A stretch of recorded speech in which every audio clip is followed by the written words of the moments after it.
world without us protector. It's just us. If we can't stop it, who can? We have one shot at this. Lock on target! Dad! You don't know the evil that's coming for you.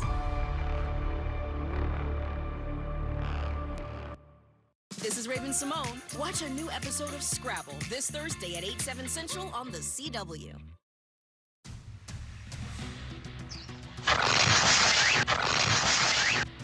Now at 10, a massive blast destroys a Long Beach home, sending debris flying, reducing the structure to rubble. Amazingly, the man inside survives. The latest on what caused the explosion. Plus, marking the solemn anniversary of the October 7th attack on Israel, remembering the victims of the deadly invasion, the hostages still being held, and the innocent lives lost in the aftermath. And as victims struggle to pick up the pieces from Hurricane Helene, an even stronger storm is barreling toward Florida. Hurricane Milton gaining strength in the Gulf. Now on the news at 10.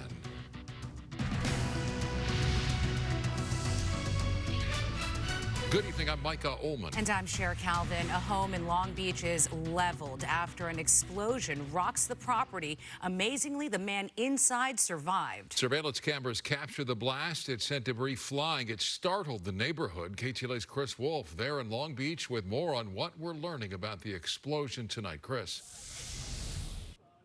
Micah and Cher, when you look at the destruction, the devastation from this apparent gas explosion, it's hard to believe that anyone on that property behind me survived, but one man did. He is in the hospital this evening with apparent burn injuries. And also tonight, we have learned that according to a notice that city building inspectors posted on this property, the back house that exploded was an unpermitted building.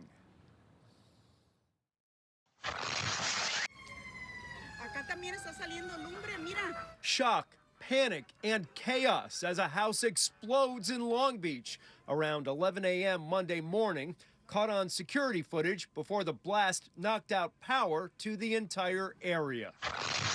They're coming. It was really strong. We felt like our house was gonna go down, and then we went outside and we just saw a lot of things flying up in the air.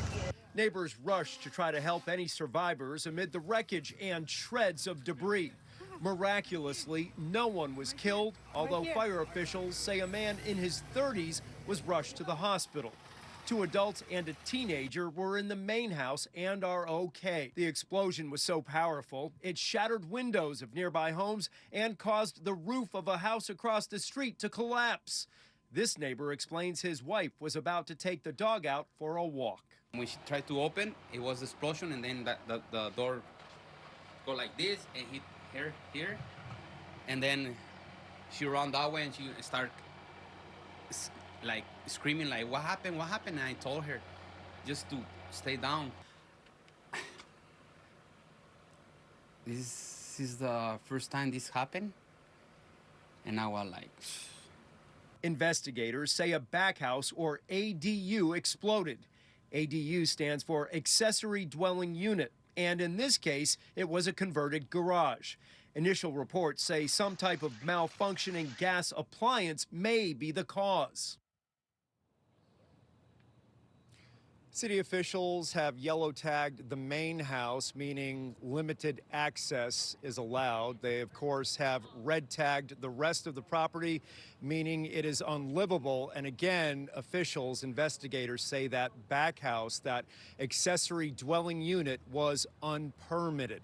We'll have much more on this case coming up in the next hour. Reporting live in Long Beach, Chris Wolf, KTLA 5 News. Chris, thank you. An investigation is underway tonight involving 2 UCLA students who say they believe they were drugged at recent parties near the campus. Both students say the apparent druggings took place at parties on Gailey Avenue, where many fraternities are located, one on October 3rd, the other October 5th. Both students developed symptoms they do not believe were caused from alcohol consumption or marijuana. One of the students sought medical treatment at a nearby emergency room. Solemn remembrances marking the one-year anniversary of the deadly October 7th attack on Israel from Tel Aviv to Los Angeles. The emotional memorials honored the victims of the deadly invasion that claimed the lives of 1,200 Israelis. Nearly 250 hostages were also kidnapped. 97 are still being held. Ceremonies in Israel started at 6:29 a.m. local time, marking the hour that Hamas launched rockets into the Jewish state at the start of the attack.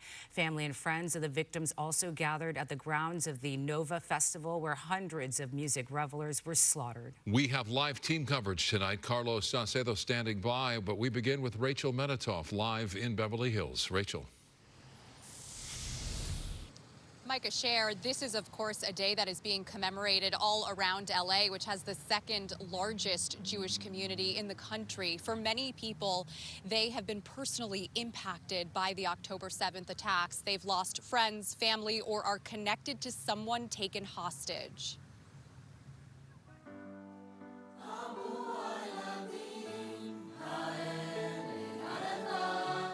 Thousands of Jewish and Israeli Americans gathering together in prayer, remembrance, and reflection 1 year after Hamas terrorists invaded southern Israel, killing roughly 1,200 people and taking hundreds more hostage. This ultimately ignited the ongoing Israel-Gaza war, which has killed upwards of 30,000 Palestinian civilians and leveled much of this coastal community. Can you share with us what's on your mind personally on the 1 year anniversary of October 7th?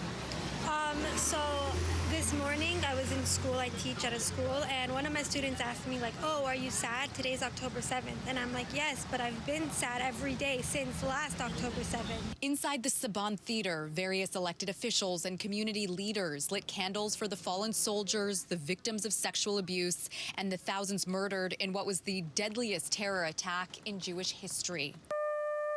And in Beverly Hills, the community marked the occasion at exactly 6:29 a.m., the moment the perpetrators began firing rockets into the Jewish state before besieging a music festival and targeting men, women, and children in their homes. October 7th was the most murderous day in Jewish history since the Holocaust.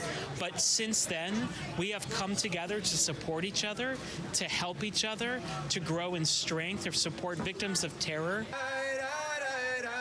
In downtown LA, an If Not Now rally memorializes lives lost on both sides of this Middle East conflict. Every death is an entire universe destroyed. For Steve Frankel, this anniversary is about remembering family friend Or Moses, who was killed defending her base. We met her in April of 2023, along with about another 20 soldiers, and she was killed 6 months later. So we've become friends with her family since that time, out of the grief that they have all gone through.